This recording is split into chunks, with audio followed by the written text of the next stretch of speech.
Well, this is all very pleasant, Tim. Tom. Tom? Nothing like a log fire. Tell me, where do you buy your logs? We don't. We wait till the trees fall over on the common from Dutch elm disease and then we haul them home. Oh, I see. You've got your own lorry, have you? Not exactly, no. It's a trolley with 4 pram wheels. Here we are. We call this the Peapod Express. Ah, home brew. Yeah, now be careful. It's very powerful. My dear Tim, I have drunk tequila in Mexico City, schnapps in Berlin, and sake in Kyoto. Cheers. Cheers.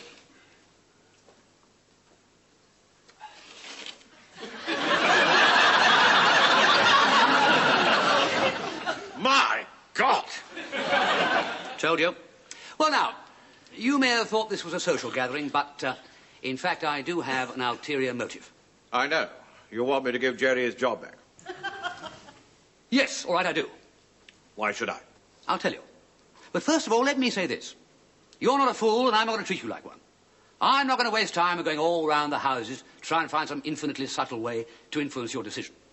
I'm just going to come straight to the point. When? But let me add this. I used to work for you and I walked out, right? So now we're just 2 ordinary blokes, right? Now, I'm not going to beat about the bush. I'm just going to say what I think. Yes, but what is it? Jerry's a nice bloke. Any more wine? Well, Jerry is a nice bloke. So? Well, what? well, nice blokes shouldn't be sacked for putting their wives before their jobs. Oh, I think that's for me to decide. Anything else? Yes, lots. Barbara? Yes, actually, I do have something to say. Why don't you think of the woman in this? Think of Margot. 99 times out of 100, she's been the unofficial hostess for your company. It's like United Nations next door sometimes. I mean, she entertains Russians, French, Belgians. If you said there were 50 Eskimos coming for dinner, she'd be down the shops trying to buy whale blubber. So what was the difficulty with one single Dutchman last weekend? Well, I mean, she has her own life, too, for heaven's sake. I think I'll have a drop more of that, if I may. All right, maybe this'll do it. I was your top designer at JJM, wasn't I? Yes? All right. You take Jerry back. I'm willing to take on any freelance work your fellows can't handle. And I might tell you this is a contradiction of terms of the way I lead my life, and I don't do it lightly. You don't have to. I found a better designer than you. But Jerry is a nice bloke. Oh, there you go, you see. You charge your whole argument with emotionalism. It's just a waste of time. Now, I'm a businessman. Now, as a businessman, the one thing that might sway me would be if you were to tell me that Jerry was the kind of efficient executive that I need. Well, he is. I know. That's why I've decided to keep him on. What? Well, I may have been a bit liverish when I fired him anyway. Putting the fear of God into one's executives never does many harm. No, if he's learned his lesson, I'm quite prepared to reinstate him. Then why do you watch us wriggle and squirm when you've already decided? Are you some sort of a sadist? No, I just thought that you might like to give Jerry the news. I mean, I'm certainly not going to approach him personally. I thought I might use you as a kind of filter system. This isn't a sewage farm. Will you tell him or not? Yes, all right, I'll tell him. Good. Well, I think I better be going. Thanks for the drink. Oh, not at all. Thanks for making us better people. Just tell me one thing, would you? When you say, if Jerry has learned his lesson, you mean he becomes crawling back on all fours, licks your boots and says sorry for being a naughty boy?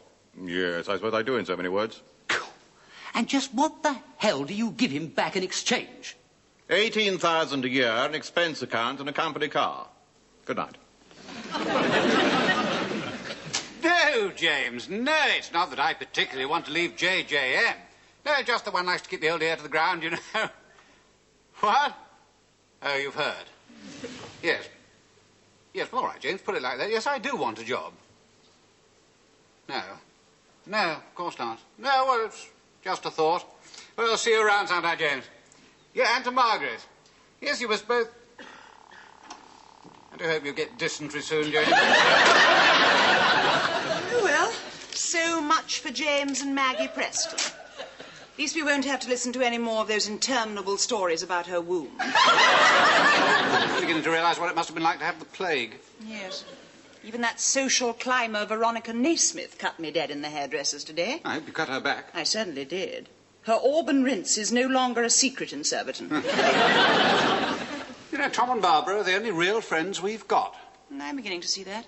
It's just a shame they don't have any influence or money. Afraid we're heading for a recession. Well, we'll be able to economise on Christmas cards anyway. Number of people we've cut off our list. I've been thinking about having to economise, Jerry. In fact, I've already made a start. Bless you. Well, you know Mrs. Pearson comes in 5 days a week to clean. Yes. I've told her that from now on it'll only be 3. Thank you, Margot. It's Ma and Pa Kettle from next door. Can we come in? Yes, of course, Tom and Mark. Have a drink. Oh, yes, please. I could use one. Who's been ruffling your feathers? The Marquis de Sade. Who? Sir, Andy. Oh, you've no idea how close I came to letting him have it with that bottle. When? Just now. We asked him round to try and persuade him to get Jerry his job back. Oh, that was kind. You'll never know how near he came to ending up in my effluence digester.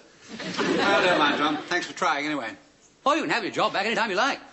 What? Jerry. Oh, yes, just make your public confession, a couple of hours on the ducking stool, sackcloth and ashes for a month. I mean, Don't worry, he's got a lot to learn yet, that man. A lot to learn about people, that man, I can tell you. I'll learn about Jerry. Right. If he really thinks that Jerry will simply... Hello, sir. Yes. Jerry here. Yes, yes. I say, awfully decent of you about this, sir. Very decent indeed. Yes, yes. Oh, I absolutely agree, sir. Andrew and Felicity must come to dinner soon. As Margot says, you must come round to dinner soon. Well, any time you like, sir. Open house here, you know that, sir. Should we go and play with our chickens? Saturday, that would be fine, yes. How many? 8. Yes, bring them all along. All Japanese. How interesting. I've always wanted to cook seaweed. Margaret, she's always wanted to cook seaweed. Yes.